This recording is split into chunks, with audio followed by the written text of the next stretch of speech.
Technical Sales and Consulting provides basic training for many products. This program covers molded case circuit breakers, part of the Training to Go e-learning platform. Here are some excerpts from the module. This session of basic training for circuit breakers will cover breaker basics, which will include how they work. We'll look at the components that make up a circuit breaker. We'll go over the trip units and their characteristics. We'll see a few of the accessories that are available for circuit breakers. We will examine various applications where breakers are used. We'll talk about the advantages of assembled breakers. The selection factors will be covered in order to help you get the information you need to choose the proper circuit breaker. And finally, we'll discuss applications of enclosed breakers. So let's get started. Let's turn our attention to looking at the components that make up a circuit breaker. With the creation of the molded case circuit breaker, or MCCB, we gained several distinct advantages over the knife switch. We have the housing itself, the molded case. This protects all personnel from arcs and keeps arcs from starting a fire. Arc distinguishers, or arc chutes, that break up the arc are provided inside the case. An operating arm that allows the operator to manually open and close the contacts. The trip bar that trips the breaker, causing the contacts to open during a fault. And at the top of the breaker we have our line terminals, and at the bottom of the breaker we have our load terminals. The thermal overload protection functions in the same manner as a bimetal overload relay in a motor starter. It includes both bimetallic and magnetic elements. The standard thermal magnetic breaker includes the combined elements as shown in this diagram. You can see how the bimetal heating element is connected to the trip bar.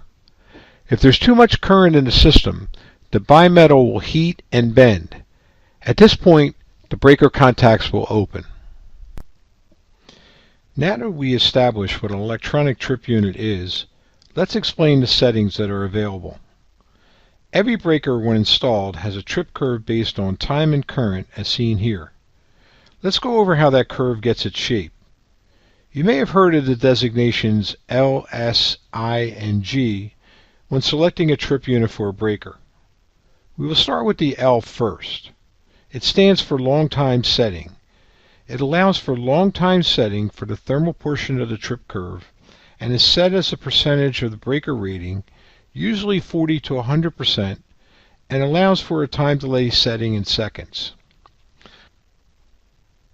The blue line here will demonstrate the adjustment available. The curve can be moved in and out along the current axis, as well as up and down on the time axis. Next is S, which stands for short time.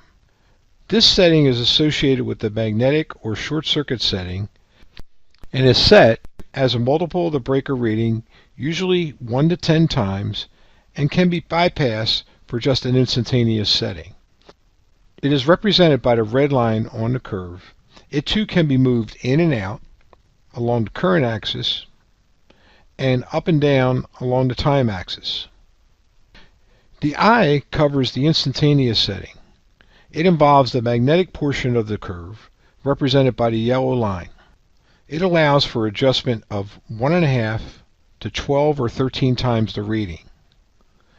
Lastly is G, which represents the ground fault setting, which covers the settings for the low-level currents to ground and time delay settings shown by the green line on the curve.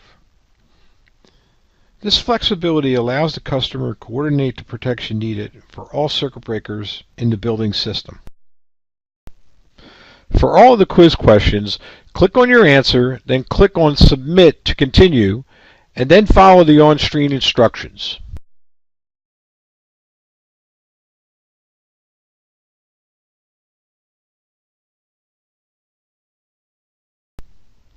Thank you for taking the time to view this sample e-learning module from Technical Sales and Consulting. This Training to Go module covers basic training for circuit breakers.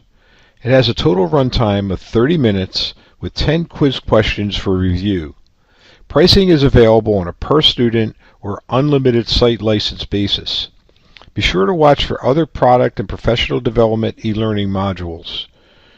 Do you need your own special content developed into an e-learning module? Why not rely on our educational development experience to do it for you? For more information, visit tsnc.com/services/e-learning. We look forward to helping you use our e-learning modules to make your company smarter.